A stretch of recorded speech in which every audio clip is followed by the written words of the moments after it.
without further ado, ladies and gentlemen, my buddy, my good friend, Jason LaChance from the Knockin Doorz Down podcast, ladies and gentlemen. Did I line it up right? I did not.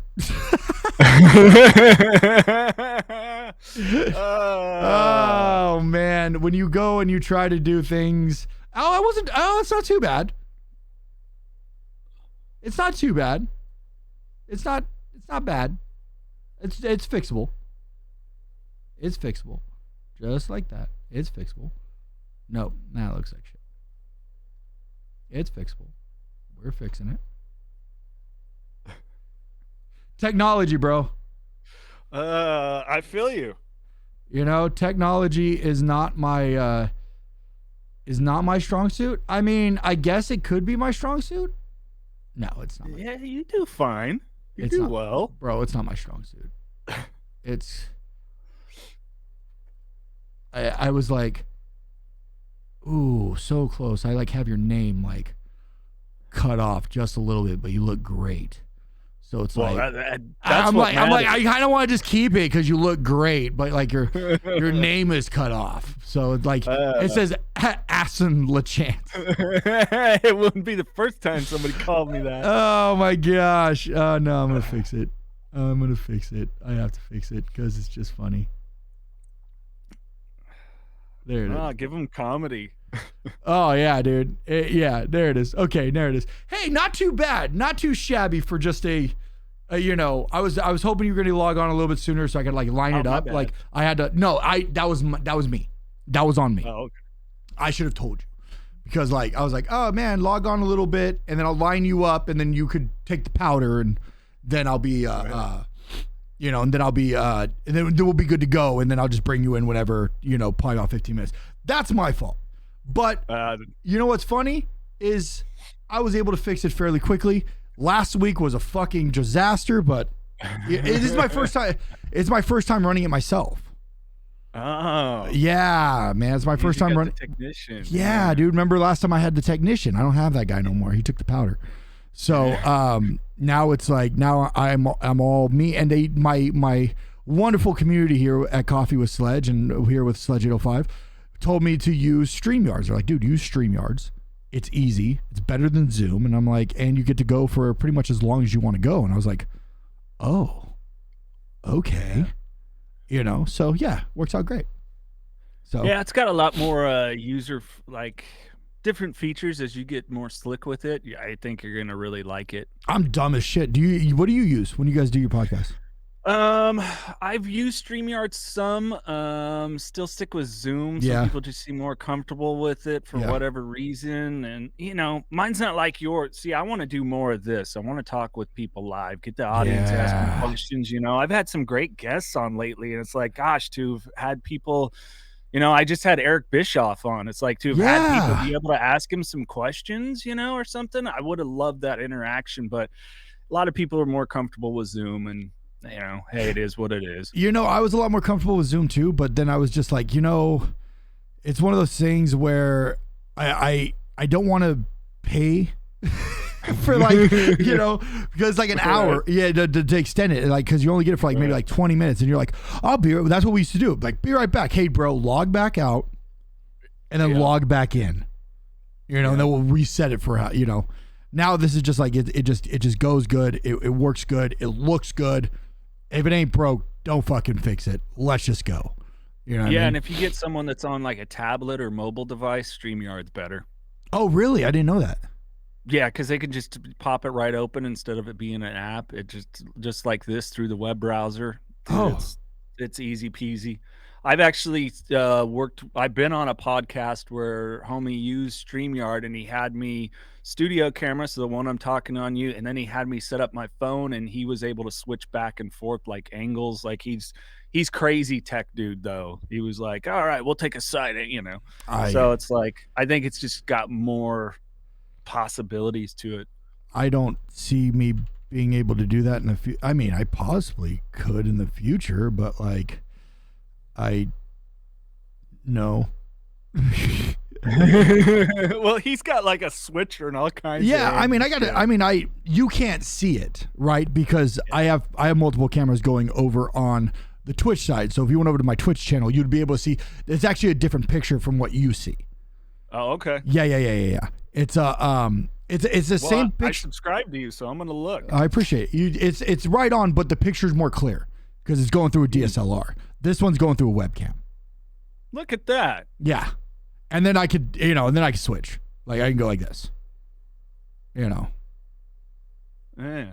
No, that's dope. Yeah. So, but yeah, being able to switch you, I don't know about that. I don't know all about that one, brother. But hey, man,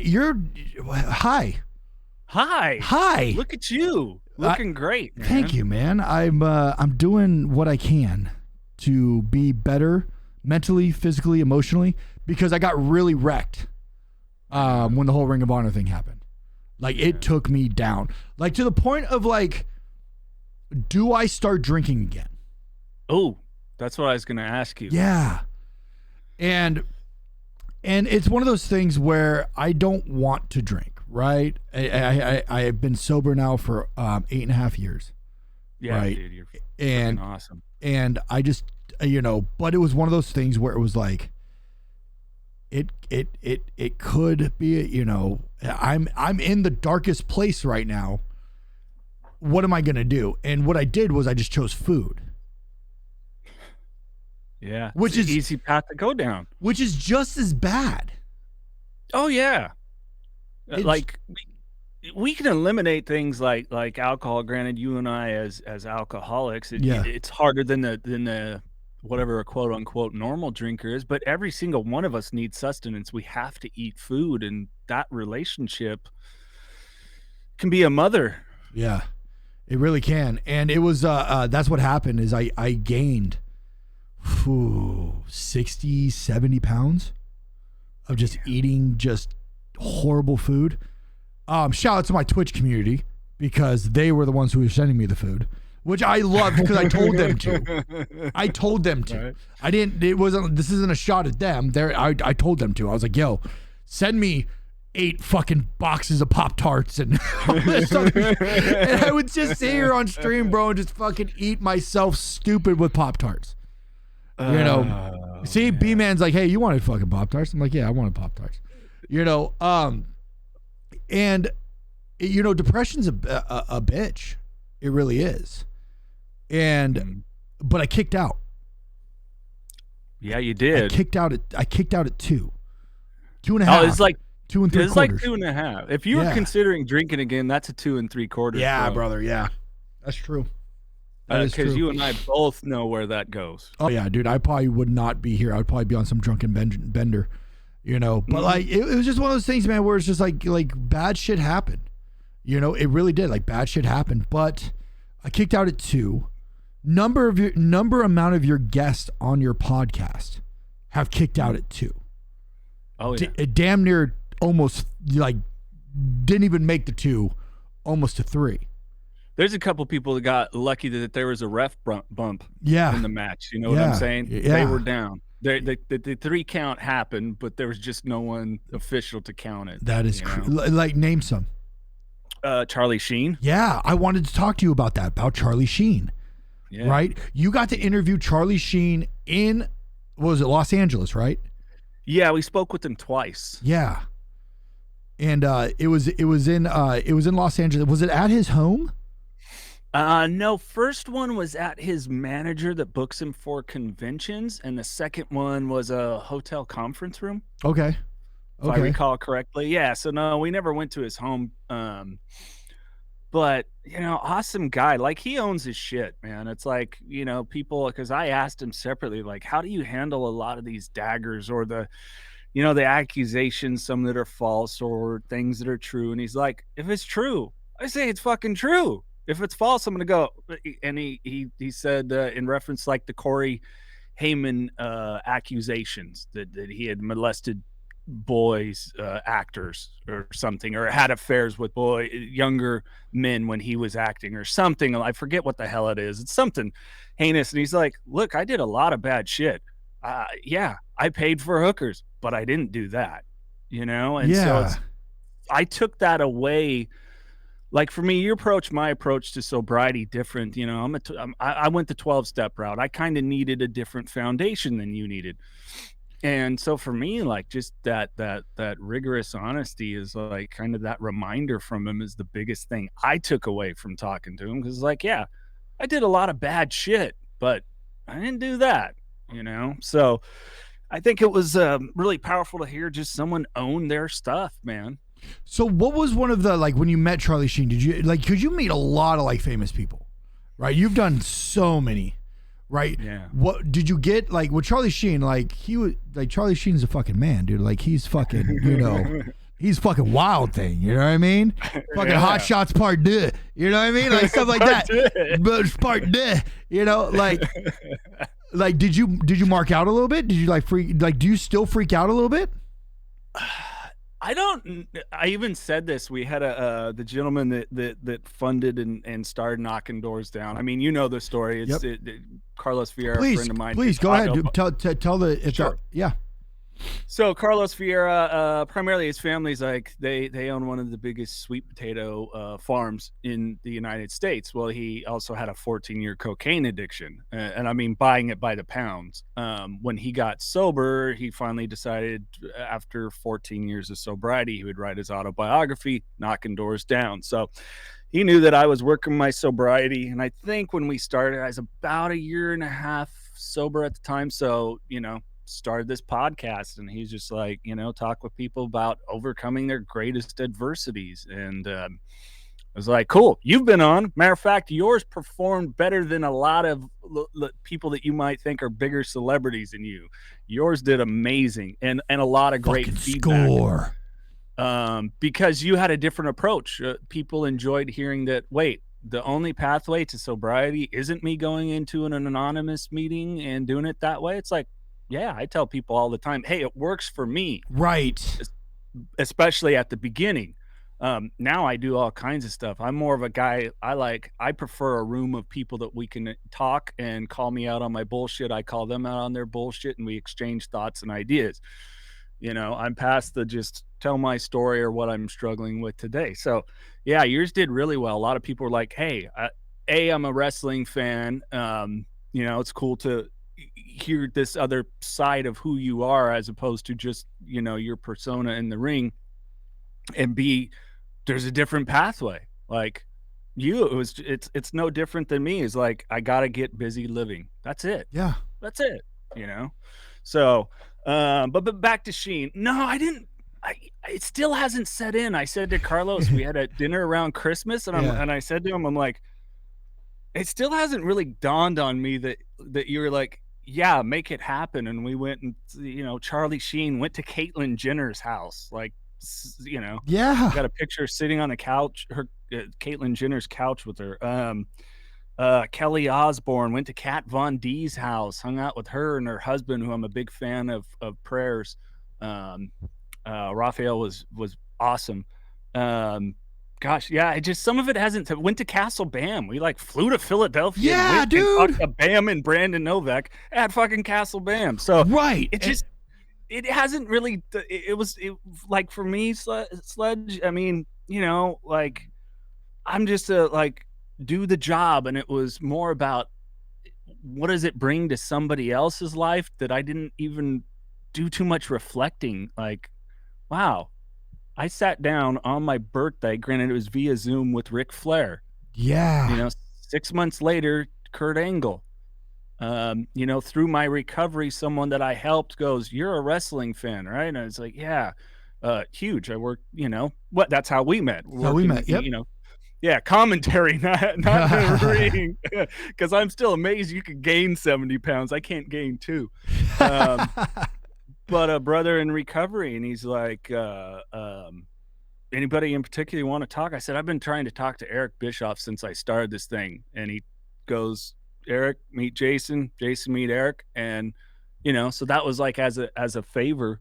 I would have never have thought. So that's still kind of hitting me like, whoa, 19-year-old me would be really fucking proud. Yeah, man. You should be proud. Like, you should take a fucking step back for a second, breathe it in, Because what you fucking, yeah, dude, what you've accomplished in the last, what, 4 years? March will be 3 full years. 3 full years, yeah. Like, that's insane. Like, some of the people you have on your podcast, I was supposed to have Kurt on my podcast. What happened? We were at a show together in Texas, and we were supposed to sit down and do something. It literally, the show was running late, and then all of a sudden he got pulled, and then he had to leave. Oh. And it's like, because Kurt has a great story. Oh, phenomenal. You know, and Kurt has a great story. Ric Flair has a great story. But there's one person that you mentioned that is, I've watched them, but they're still, I want to say they're still struggling, which we all are still struggling. Right? You went to his house. You went to Viva La Bam's house. Yeah. Right, with Novak, you know, and then all of a sudden he's slipping down the path again. Yeah, I don't know, you know. So here's the best I can say without getting myself in trouble or anyone else. So with Bam, you know, we kept in contact with him at first when he went off to get help. You know, my former co-host who, you know, Mikey, you know, that had changed. We could talk about that later if you want, but and he's just struggling, man. And so to finally be out, but then now I'm seeing some things on his social media that I'm worried he's falling back into that. You know, my perspective is Brandon Margera and Bam, like, he doesn't know which is different. You know, people have said that like about Ric Flair, you know, that Richard Flair doesn't know who he is anymore. So I just worry about the guy that, like, you know, people get yes men around them. And I'm not saying I know inside now, but for sure. But I saw something yesterday on his social media and the way he was talking that made me a little scared that maybe he was falling back down that, because I know he hit the road with Steve-O and one of my friends, Skinny Vinny, who does tech and videography for Steve-O, Steve-O's Wild Ride. Yep. And he was just on there. Bam traveled with him for like a month or something like that, or a couple weeks, I think it was, while Steve-O's on the road. So I don't know, man. I'm worried about the cat. I'm too. Worried about him. Because Bam has always been one of those guys. I mean, fuck, I grew up on Bam. Yeah, dude, right? Watching, you know, him and Jackass, and then Viva La Bam. And then, you know, then when you got on your podcast, I listened to your podcast about how really bad it got. And you were actually sitting in that house, like, where all the shit was, like, he said he had people that would stay there and he would have no idea who the hell they were. Yeah. You know what I mean? Yeah. He had a squatter in the tree. The tree in the tree house, and had no idea fucking who was up there. You know? And then people hop in the fence all the time to get in there. You know? And he was just like, fuck it. You know? Like, okay. You know, because that's just how strung out he was. And he has a, if I'm not mistaken, he has a 3-year-old. I don't know how old Phoenix, maybe 4, 5. When we went there, because I ended up playing cars with his son on the floor. That's awesome. There at the house at Castle Bam. I think he was 2.5, something like that. Yeah. So yeah, something like that, you know, and it's just heartbreaking for any family just to go through it. And if it's a addiction, which is a mental health disorder, let's start treating it that way. Yes. Yeah, it's tough, man. I just feel for that. Do you feel like I'm trying not to get political here, and please excuse me. Do you believe our government doesn't do enough to help people that have addiction issues, that need it, kind of like people that have that are mentally depressed, right? It's kind of one of the same. You know, honestly, it's definitely one of the same, right? Do you believe that our government could be doing more? They could do the right thing. I think what I see is what is the right thing? You have two different polarizing. Think of it like a pendulum. On one hand, if we treat addiction as a judicial issue, so a crime, right? I'm not talking about the dealer. I'm talking about the users, like you and I. Yes. You know, over here, that it's a crime, and that's all we do with it is incarcerate them, throw them away. We do nothing. But if we sit on this other side, that's like decriminalize and whatever, and safe injection sites and all these different things, it's a lot within that harm reduction realm, which if you want to get into, we can, in my perspective on that. Yeah, absolutely. Go. How's it any more humane to just let the addict shoot up and die on the fucking street? You know, so like, where do we find the middle? You know, okay, people hear this a lot and get worked up one way or the other, decriminalizing drugs and things like that. It's like, well, no, look at what it's being said. Okay, if we decriminalize it, means then we have to address it as a mental health issue. This is now a health issue. So we all getting in agreement, this is a health issue. Would you let the cancer patient sit on the fucking street and die with pancreatic cancer? No, you wouldn't. So it's not humane to have them out on the street shooting up. I mean, you know, you've gone to San Francisco, you've seen it. I've seen it in LA. That's not humane. None. That's not like, well, we're just letting them live. No, you're letting them fucking die. Just like you would if you locked them up in a cell, you know, threw away the key and forgot about them. So no, do I think the government's doing the right thing? No, they're just not doing the right thing. They want to politicize it, that they are. The fight on drugs. Oh yeah, the war on drugs, we lost it when it fucking started. Don't even get me down that. That started in the early 1900s, and we can talk through prohibition and everything else. That's a whole nother long show. So it's just like, it's a lot of bullshit rhetoric that they put out there that says we're doing something so that some people feel good and go, see, my party's doing something, and they get their votes. They're not actually doing anything to help it. And we have a huge mental health crisis, especially with our kids. If we didn't, we wouldn't have had over 100,000 overdoses last year. The number one killer of individuals between 14 and 34 now. And with fentanyl, ain't nobody stopping no fentanyl. And it's fucking killing people first time use. So they don't even get the chance you and I did, where it's like, okay, this is our rock bottom, or that recognition. I don't want to live this way anymore. No, they don't even get that chance. They're dead. Now, fentanyl is now, I'm not very privy. I know of it. I'm aware of fentanyl, right? What is fentanyl? So it's a synthetic drug. Oftentimes, so for instance, I have had it. Did I take it as an addict? No, I had to have a surgery I was put under, and they used it. So it's a medical. It's a medical. Initially it was, and what happened is, I believe it was in 2004, somebody leaked the formula, of course, the chemical makeup on the internet, and initially it started, we saw the production of fentanyl in total finished form from Russia first. Well, then when that kind of stopped, and whether you like them or not, the stuff that Trump did with Russia at the time seemed to deaden that. Well, then it ended up China, and China would produce it in the various chemicals it takes to make it up, and it's proven that it's going down to Mexico and flooding up through our borders. And I'm not saying, hey, protect the border. I'm not one of those people one way or the other. Right. I mean, I do have I'm kind of like, yeah, these people are poisoning us. That's war. You know, if they were shooting at us, you would go after them. Yeah, for sure.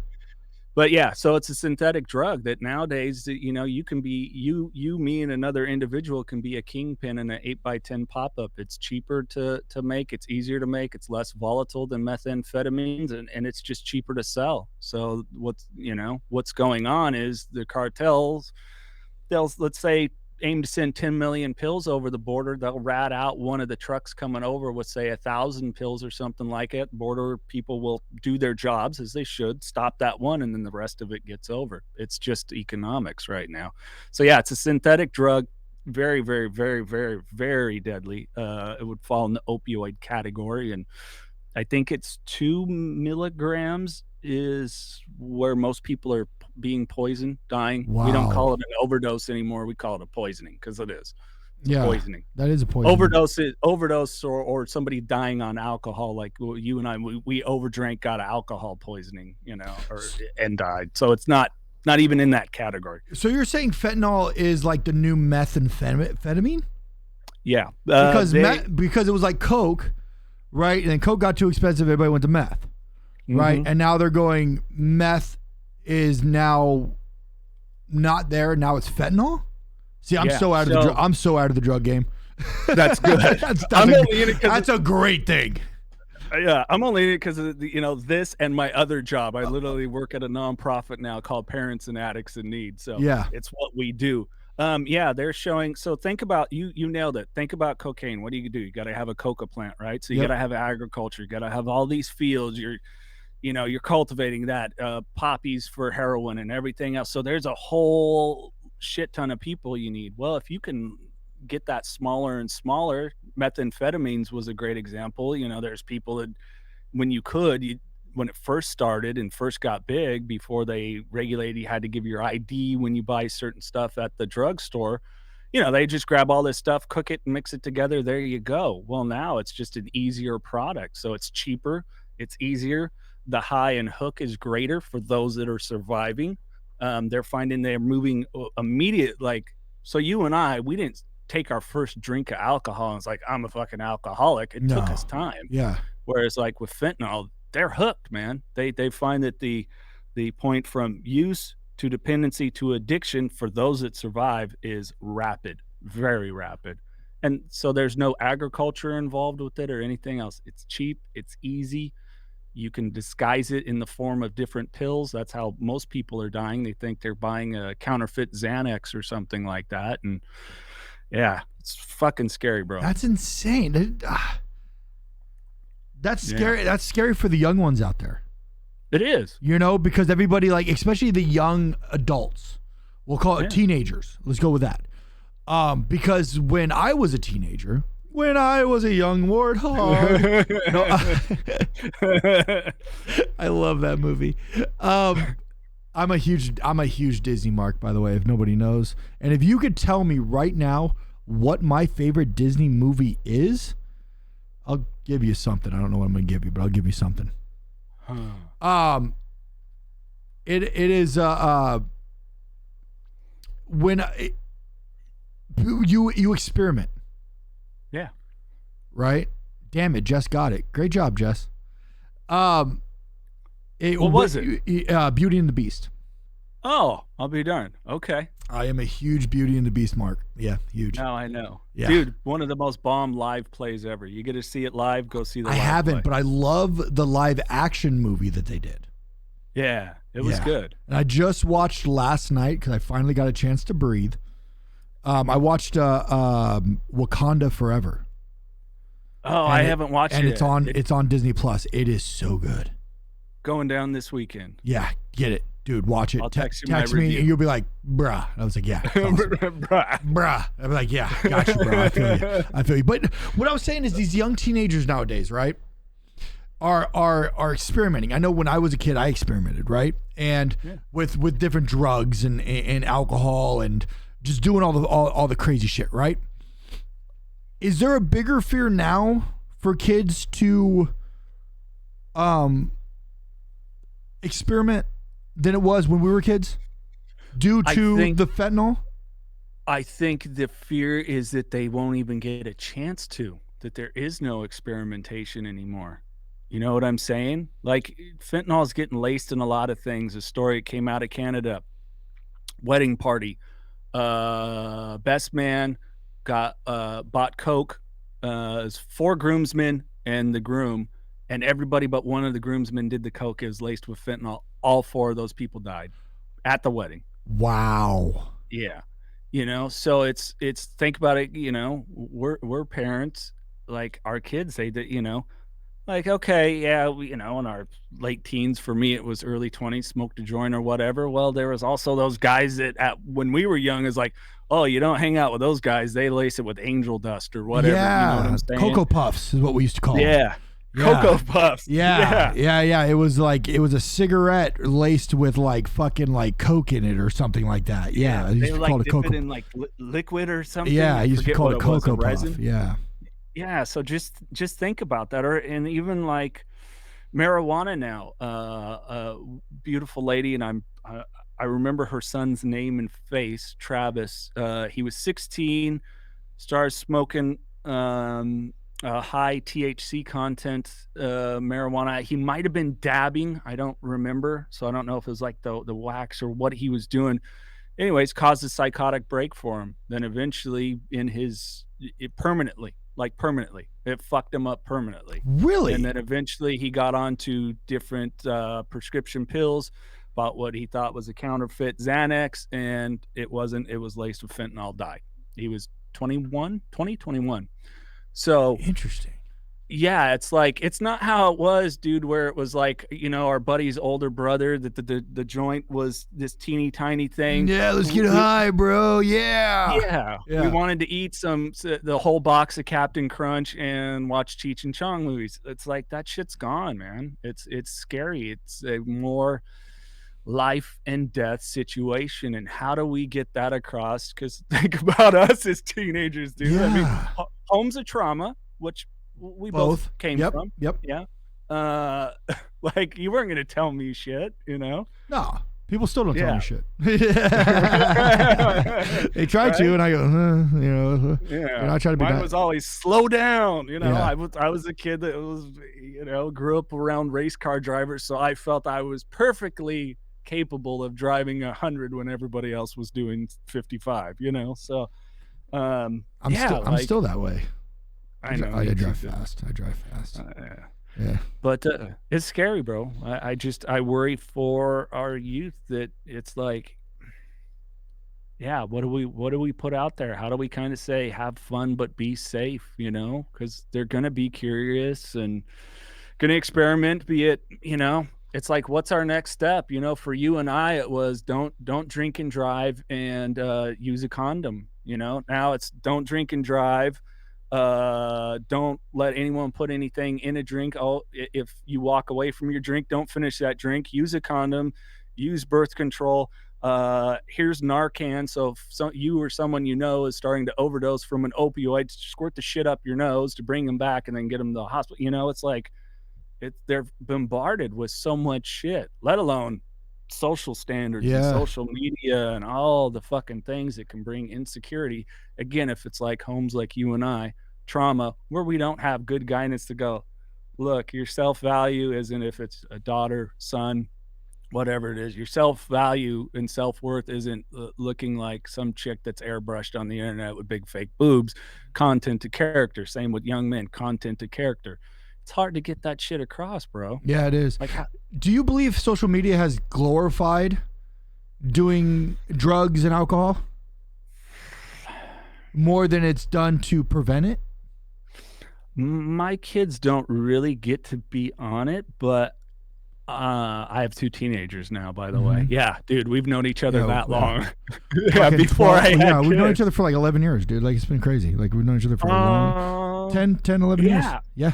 No, you're right. Yeah, my kids were infants then when we met. But I mean, how could it not? From what I'm seeing, I mean, and I hate to go like the music, because you and I are metalheads. Yeah. And, we got some interesting tunes when we were kids. The other day I had a playlist come on, and Wasp on Your Knees came on. I'm like, I knew what that song was about when I was like 7.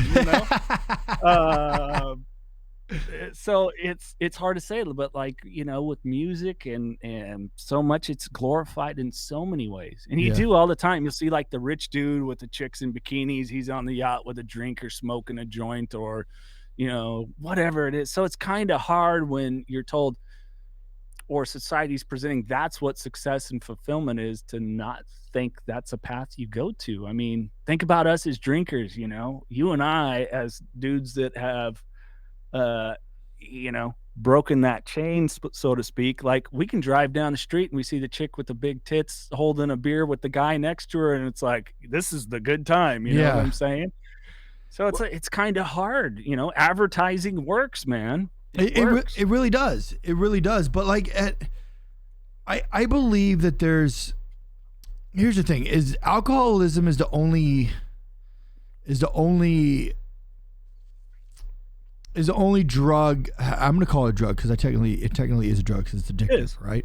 Yeah, ethyl alcohol. That people, that if you say you don't drink, it's like they're ashamed of you.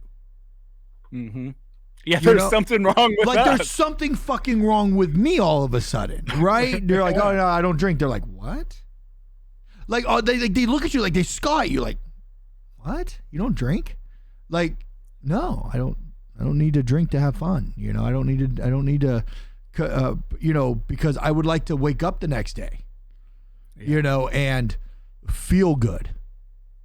Yeah. You know what? Right. What? Why? What happened to you? Like, people automatically want to know what your story is. You know, what happened? Why don't you drink? Because it's just such a normal thing. Now, the thing is, though, is like, I really believe that we can regulate alcohol better here in the States. Yeah. You know, yes, I get it. 21 years of age. It's fine. You know, but I'm trying to tiptoe my words here without being politically incorrect, if that makes sense. I don't think the government's doing enough to regulate alcohol because it's become even more of a problem lately, especially during the pandemic. Because all people were doing was at home, and all they were doing was a lot of people were drinking. Mm-hmm. Right. And I'm not talking about the occasional drinker. Like, if you're an occasional drinker, cool. But 9 times out of 10, the occasional drinker turns into a fucking alcoholic. Mm-hmm. Because they don't understand that they have a problem. Yeah. Did you? I didn't until it was slapped in the face. Until I was slapped in the face. You know? And then I realized I had a problem. Yeah, absolutely. Yeah. But did you realize you had a problem? No, everybody else was the problem. Exactly. I'm fun. I mean, you and I drink together. I'm fun. I'm the fucking man. I think the last time we did was a Hood Slam show. Oh. And then I disappeared because I met some chick in the crowd, you know? Yeah. And then I don't remember the rest of the night, and I woke up in Oakland in my fucking car asleep. I don't know what happened. That's how fun I am. You know what I'm saying? So that's why I don't drink. You know? It's like, that's a mild story. Somebody, dude, a very mild story. Somebody asked in the chat, you know, please don't take this the wrong way. What is considered an alcoholic? I'll let that go to you. Here's the tough part. It's the only self-diagnosed disease. So an alcoholic is someone that recognizes it, self-recognizes, because we could be told, and you can tell someone they're an alcoholic, but till they recognize it and accept that mental health disease, and I do call it a disease if you look at the classification of how it works, destroys your body and everything else, works just like a disease. It's the only self-diagnosed one. So me, I proudly get up in meetings all the time. Hi, Jason, alcoholic. But you can't classify, because I can't sit here and tell someone that's like, oh, every weekend I go out with my buddies and I drink till I puke. Well, okay, I don't know. How old are you? What's going on? Why are you doing it? You know, for me, it became secrecy. It was like something that once I was, Same with me. Like, it was more of like, I would go out and drink, and like we would drink together and so on and so forth. But like when I'm at home, I would drink until I was fucking just stupid. Like to the point of like, I couldn't even remember why I even got up the next day. Like, and then it was like, I was doing pills and everything else. So it was just like, it was bad. Just thinking about it, man. 8.5 years now, almost clean and sober, man. And just thinking about all the stupid shit I did. Driving home and waking up butt naked in bed going, how the fuck did I get here? Yeah. And then realizing you drove. Yeah. And going, oh, fuck. Yeah. Yeah. Like, that's scary. Yeah. Riding my motorcycle, my CBR 600, hammered drunk. Figuring out how the fuck I got home. Mm-hmm. You know, like, yeah. Yeah. And kind of more on like that question, and it's a good question, not offensive at all. It's a great question. It's a good question to ask. Absolutely. And encourage maybe someone that's struggling that to ask of themselves. But I've got Dan Carity, who, if you may not recognize the name, but he's one of the biggest choreographers. He did videos for Christina Aguilera, Jessica Simpson, all these people. And he's like, no one else knew I was an alcoholic but my wife. My kids didn't even know. Granted, he's Yeah. got smaller kids, but it didn't cause him problems as far as legal or anything else. You know, he became a stranger to his wife and his wife a stranger to him. So, you know, it's not something where you could just say, oh, you know, Sledge, we got incarcerated and had to pay DUI fines and do all that, and $10,000 later, and I acknowledge I'm an alcoholic. Because guess what? That happened to me, and even then I still didn't. It was like, oh man, dang, I had a few too many that night and got caught. Ah, Yeah, shucks. right? Shucks. Yeah. You know, it happens to everybody eventually. No, horseshit. I was becoming a loaded weapon behind a vehicle. I deserved everything I got. So it's just hard. It's hard to say. But I mean, if someone's struggling that, you know, it's the hardest part is to accept they're not going to get help, or it's not going to stick until they want it, Yeah. you know?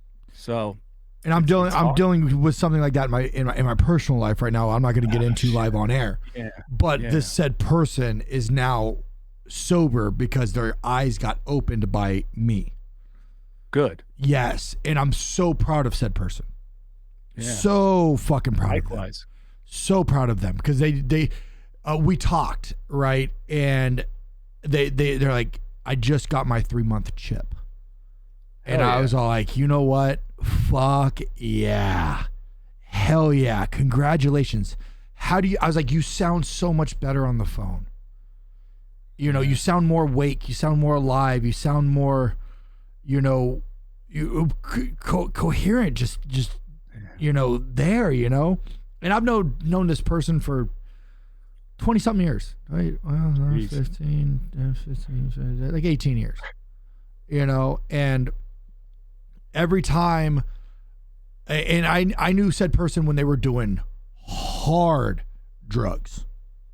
Like hard drugs.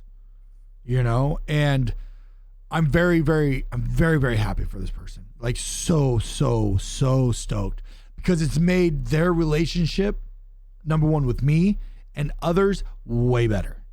You know, and that's the thing is when you have something that is poisoning your mind, not making you, because that's literally what it does. It literally dehydrates your body to the point of incoherence. Right? That's pretty much the bottom line of what alcohol does. It dehydrates your body to the point of incoherence. Yeah, it pumps you full of ethyl alcohol, activating, you know, dopamine primarily. You know, that's why I don't know about you, a history of depression in my family. Yeah. Depression here. Yeah, great. Give me a bunch of fucking dopamine. Hell yeah, I'm good time Charlie. Let's go. Fuck yeah, dude. I'm fucking partying. You know what I mean? I'm fucking dancing or I'm fighting. One of those two. That was it. I was dancing or fighting. I'm glad we always danced. I was dancing or fighting. One of those two. You know what I mean? And usually both in the same night. You know what I mean? Like that's just true fucking talk, you know? But yeah, man, it's just I want to get back to your podcast here. I know we kind of went off on a rant about alcoholism and stuff like that, but I want to get back to your podcast because the Knockin Doorz Down podcast is absolutely amazing, and the people that you've had is absolutely phenomenal. Thank you. I appreciate that. I want to know from you, right, on your pod, who do you think are your top 3 guests that you've had, and give me the reason why. What was one of the most eye-opening ones?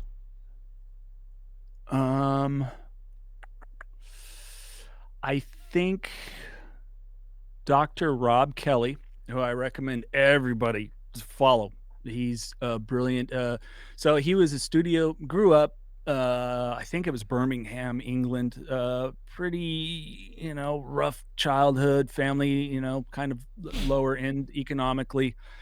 Interesting family, mom, very religious, dad, a punk rocker who played in bands and bars and everything. Hell yeah. You know? So, but he experienced some trauma, you know, very early in life. And he really helped me understand the trauma brain and how it can carry through. One of the examples he gave is when I was a little kid, I vividly remember this, is after, already being told by my dad, you're not that smart, you'll never go to college. And he's like, I'm like 6-7 years old or whatever, so you're being demeaned, which, hey, it's great for everyone, let alone a little child. And he goes, me and my brother were playing on the counter in the kitchen, and my mom said to us, because I had to ask my brother about this later, you guys, you goofballs, you stupid idiots, get off the counter. And he goes, what I heard was, you stupid fucking idiot, what are you doing on the fucking counter? Because of the way our brain, we're already set up for trauma. So when we get these kind of things that come through that can be triggers, I don't know if you've ever been around someone and you guys talk about an event that happened and somebody, like, their recollection is like really different. Yeah. Or how it was. So he really opened my eyes to that we can have certain things that in our brains, because of the way our neurons are wired, that we can have these trauma responses. He eventually succumbed to alcoholism, almost died on the streets from alcoholism. This is after being a millionaire studio musician. I mean, he's got photos with David Bowie. He's got photos with Freddie Mercury. When they didn't have to give credits to every studio musician on an album, he goes, yeah, go ahead, listen to that song. That's me playing bass in that part of that song. Eventually got sober and became a neuropsychologist. So really talking about rewiring neural pathways. You and I had to do that after drinking, for as long as we did, and then the way we did that. It took me a while to be able to go into somewhere where I could hear a glass filling up from a tap and not salivate. Yeah. Now I'm like, oh fuck, like, oh, if I smell booze, I'm like, oh God, how did I drink that fucking poison? Same. Like when people are like, hey, let's go out to a bar or let's do something, I'm just like, yeah, I'll go, just to kind of hang out, or I'll be the DD, right? I have no problem being a DD. No problem at all. I'd rather you get home safe than fucking not, you know what I mean? And be able to pull you when I feel like you need to be pulled, right? That's just a bouncer in me. But yeah, that is yeah. So go on. Sorry. So brilliant individual, spoke with him a couple of times, just really about that rewiring of the brain, that we all have the capacity for, people that that worst thing you can say is I can't do that. So you've already lost before you've started. You know what I'm saying? I say that all the time. Yeah, I know you have, because you've said it to me. Yep. I was listening to Bryan Cranston's book. I love autobiographies. He even talked about that. He goes, I'm in New York City living. 1 year I'm taking photos of the New York Marathon. The next year I dedicated myself and I went and I finished it. You know what I'm saying? He's like, wow, I can't do what these people are doing, while he's taking photos. He's like, wait a minute. Yes, I can. Yes, you can. I can do this. Anybody can do anything in the world if they're willing to put the fucking hard work in. Yeah. I say that all the time. People, if you want to, it's a mindset. And it's my new shirt. Just came out. Guys, I'm actually wearing it right now. Change your mindset. Stand up. Stand up. Stand up. Unzip it. It says change That's your dope. It says change your mindset. And then on the back of it, it says change your life. Hell yeah. And that's exactly the way that I lived that's the way that I live my life now. Is you change your mindset, you can change your life. I'm a living proof of that. Living fucking proof that you change your mindset, you recalculate your mind, exactly what that doctor said, right? You can do anything you want in this fucking world. I'm doing my first bodybuilding competition in 7 fucking weeks. I never thought I would ever fucking do a bodybuilding competition, but fuck it. My mind says, hey, you've always been a fan of bodybuilding. It's part of pro wrestling. You're now not at the tail end of your career. Dude, I feel like my career just started again. like on a shoot, bro. I am so busy now all of a sudden. Now I'm considered a body guy. That's a good thing. Yeah, it's great. I wouldn't change it for the fucking world. And I got a couple cool opportunities coming up and so on and so forth. But like, this isn't about me. This is about you. But yeah, no, it's 100% true. You have to recalculate your mind about shit. But the thing is, those people aren't willing to put in the hard work nowadays. Everybody wants a fucking easy pill. And I say that all the time. People always ask me, what is your diet? What is this? What is that? It's called consistency. It's called get moving. It's called staying on track. Yes, it is okay to fall off track every once in a great while with certain things, not alcohol, not drugs, but with certain things. Say your diet. It's okay to fall off track. It's okay to go out and have a cheat day. Make sure you're back on track on that Monday. It's okay. You know what I'm saying? But yeah, you have to change your mindset to change your life. And that's exactly what that doc said. I'm glad you said that, man. Like that shit hits home. Yeah, and still became a mentor and friend through that, and very grateful for that. I would love if you can get me in contact with him. I would love to talk to him. Absolutely. Fuck yeah, we'll get that going. I would love that once we get done. So yeah, Dr. Rob for sure, and I mean, but yeah, geez, just what you were saying. I mean, you're right, man. I mean, whether you know it or not, like a lot of the stuff that you've posted helps me. Because it's like, shut the fuck I'm seeing consistency. No, I'm being serious. You're not the only person, so I'm not virtually. Look at you pulling pipe over here. No, I'm joking. No, I'm serious here. So no, it is. And what you are putting out there, because you are a person that you do what you say. You're not putting something out here for show. This is what you do.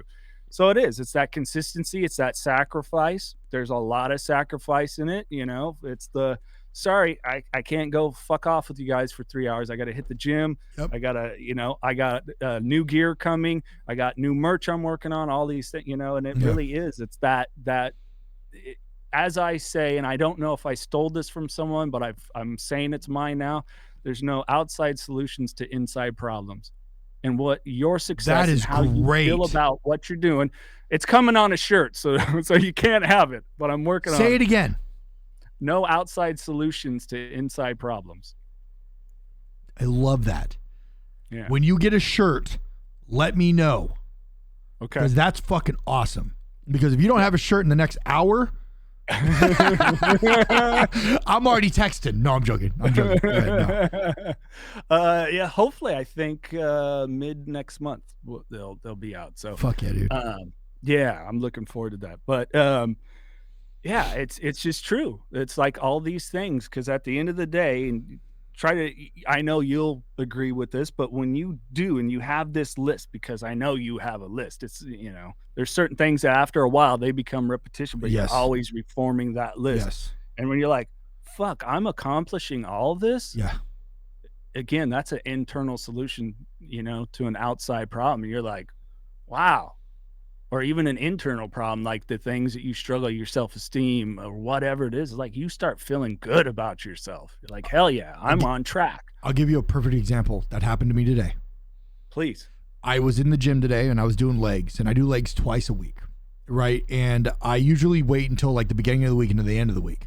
Well, today my buddy wants to train on Saturday and do arms and shoulders. So I was like, okay, well, I could just do legs today, but I did legs on Tuesday. So I was a little sore today, right? So I was like, fuck it, just got to get through the workout.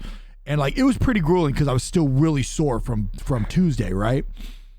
Anyway, I met with my coach yesterday and we were doing posing, right? Because posing, guys, if you guys don't know, posing's fucking hard, okay? Yes. Trying to look like a fucking statue is fucking hard, and making things flex the right way and stuff like that. And you're thinking like you're squeezing really hard, but you're actually not. You're just kind of digging into the ground certain ways and so on and so forth. It's very, it's very hard, right? Anyway, I told my coach, because I was originally going to go with male's physique, which is just waist up and board shorts, right? And that was, I don't know, fucking weeks ago, like maybe a month or so ago. And he goes, dude, drop your pants. Right? And I go, okay. And I drop my pants. He goes, look at those fucking tree trunks that you have on your fucking body. He goes, you're going classic physique, motherfucker. Fuck you. And I go, okay. He goes, that and it will give us a chance to, when the judges give the feedback, we can get real good feedback so we know what the fuck to work on when you go and do Tahoe in August. So I like it. When I was with him yesterday, he saw certain muscles popping out of my legs that I couldn't see because I was obviously posing, right? I was in the gym today and I usually do posing after I'm done working out. There's a like a changing room. I go in there, I do some posing, and then I send it to my coach. I just got done doing legs. I dropped my pants and I rotate my leg out to a certain way, and you see all these veins and all these, like, the separation in my legs that I was worried that I wasn't going to have. I told him that too. I was like, dude, I'm so worried that my legs are not going to be conditioned enough. And I went and I set my camera, and I don't know what it was. I just dropped my pants and, like, I just rotated. I was like, oh my God, look at my leg. Holy shit. I was like, picture. You know, but yeah, no, that's it. You know, like I said, that happened to me today because I was so worried about my leg conditioning, right? Because I see guys like Seabum and Lunsford and I'm comparing myself to like Big Ramy and all these guys, and I'm like, dude, these guys have been doing this for 10 plus years, bro. You're not even a year in. Like, give yourself a little bit of slack. But I still put myself to that kind of standard because those are the guys I want to go after. Those are the guys I want to be like, right? So when I saw the separation, I'm like, ooh, I'm on the track for that Seabum shit. I'm on track for Derek Lunsford. I'm on track, right? And that made me feel so good inside my body and feel so good. And that's just how my week has gone. Everything this week has just fell into place where it needed to fall. Yeah. And that's a good fucking feeling. It really is.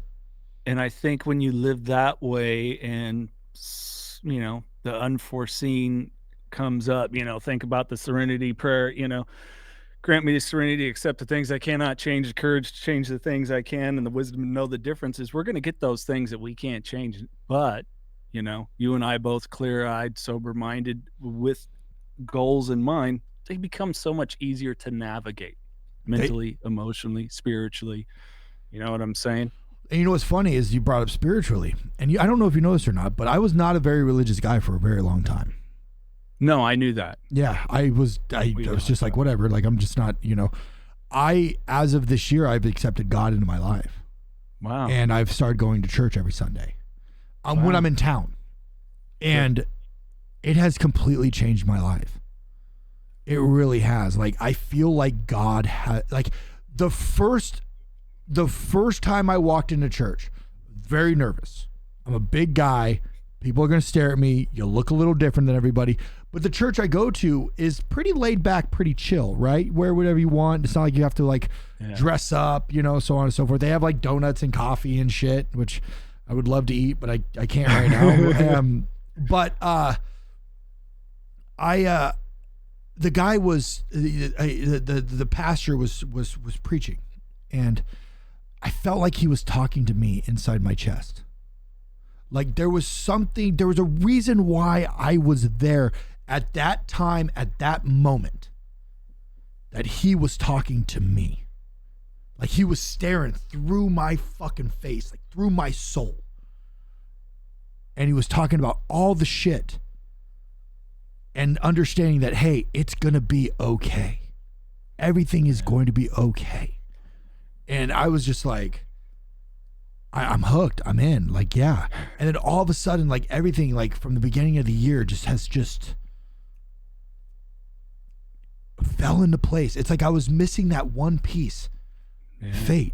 I was missing that one piece, man. And it's just, you know, like I said, I don't mean to preach to you guys. I really don't. That's not what I do. I don't preach to you guys, but I'm just saying, You're sharing your experience. I'm just sharing my experiences with you guys, okay? And I have accepted Jesus Christ as my Savior, and it has been an absolute awesome journey since I've done it. Yeah. You know, so. We could, us 12-steppers call that the spiritual awakening, my friend. Yeah. When you get that thing that it's like, there is something greater than me, and I get to be, you know, like for me, because I don't, you know, a lot of people have that struggle with if they approach a 12-step group or something, you know, the higher power. And for me, I just say it's the God I do business for. That's how I classify it for, you know, people. It's just like, look, if I did, it's just about doing the next right thing.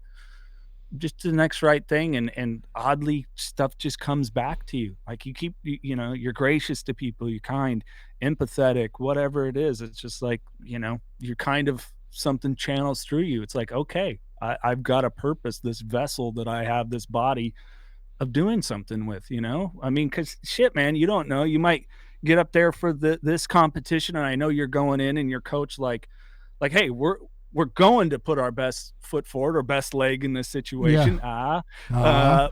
But we're looking for those notes too, Yeah. something to build on. Yeah. But you don't know. Maybe that's the kid that comes out there that's also a wrestling fan that's caught one of your, your matches or something, and you're there too, and he's like, "Shit, like look at that dude. I want to do that," and it gets him inspired or her or whatever.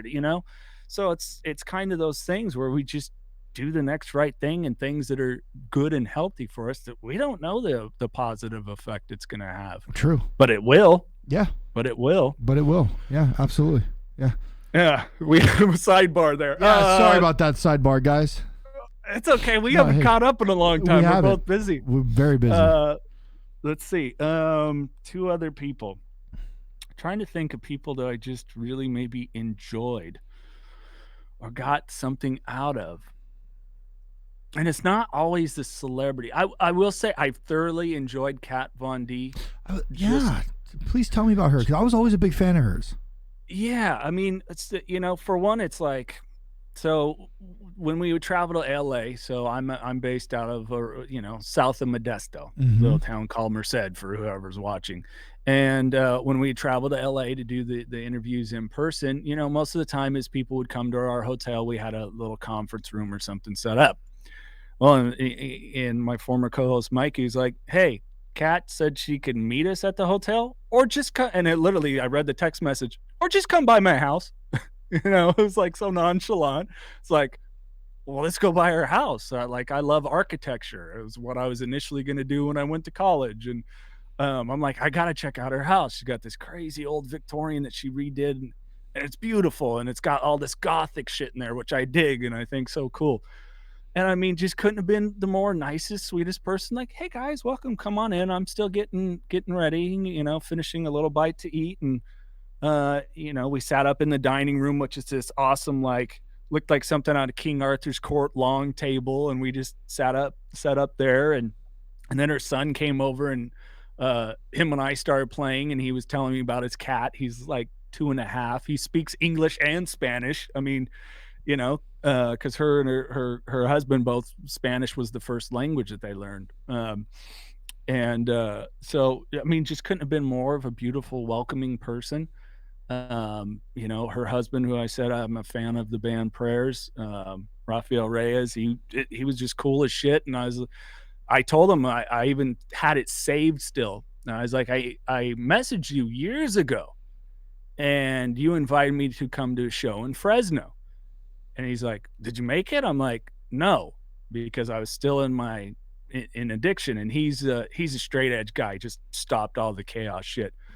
And he's like, "But you still kept like a fan?" I'm like, "Dude, yeah, no." We're talking about his music, and he's like, "Hold on." He goes and gets me an advanced record of his album that wasn't even out for like 5 months. It's out now. But yeah, so we just sat and chilled and talked afterwards, and her and I are talking about music and some of the favorite people. And I wish I had it recorded because it's great stuff. And we got into a conversation about Lemmy, big Motorhead fan. Of course, she is too. And she goes, "Oh yeah, and that sword over there, Lemmy gave that to me not long before he died." And so I got a picture with this sword that Lemmy used to own and all that. So it's just like the most beautiful, welcoming people that it was like, "Well, sorry, we got to pack up now. We got another one." They're like, "Oh, well, too bad." It was almost like they were going to go hang out for lunch. Yeah, let's have lunch or something. Yeah. Yeah. Just the nicest, sweetest people. And what I enjoyed about it is, so you got, a beautiful woman, Kat is, inside and out from my experience, and covered in tattoos. Her husband, I mean, tattoos on his head and all this stuff. And so you'd have all these people because of the appearance and everything else that blankets people. So for me, it was one of those great reminders of never judge a book by its cover, Absolutely. And don't judge by someone's past either. Absolutely. Who they are now and everything else. And just wonderful people. So that was just a great experience that it sticks with me, that kindness, you know what I'm saying? For sure. God, I'm trying to think of some other people. I mean, Charlie was great, talking to him 2 times was great. I mean, I think I even said to him, I always dreamed that when I got into acting, because I did for a while, as a kid, and then post my divorce, some commercials in the Bay Area that I'd work with you. I guess this topic on mental health and addiction recovery is what I'm going to get camera time. So that was pretty cool. He signed, I had a Cleveland Indians hat when you could still buy it with Chief Wahoo. He signed that for me. So that's awesome. That was really cool. There's a lot of good people that drop some brilliant knowledge. Gentleman recently, Adam Jablin, who was on, I think it was maybe 3-4 months ago, who's just like voluntarily became a mentor. Like, hey, I can tell you're still struggling in some areas, dude. Here's my number. Hit me up. And this is a guy that works with famous athletes, celebrity. Like, he probably can make like $2 or $3 grand an hour. You know what I'm saying? Working with these people, and he just gives me his time. That's so it's cool. Like, Adam, I'm struggling with that. So it's kind of been that beauty of recovery and talking mental health and just overcoming stuff, is that you meet so many people that it's just the mindset is, how can I be of service in some way, shape, or form?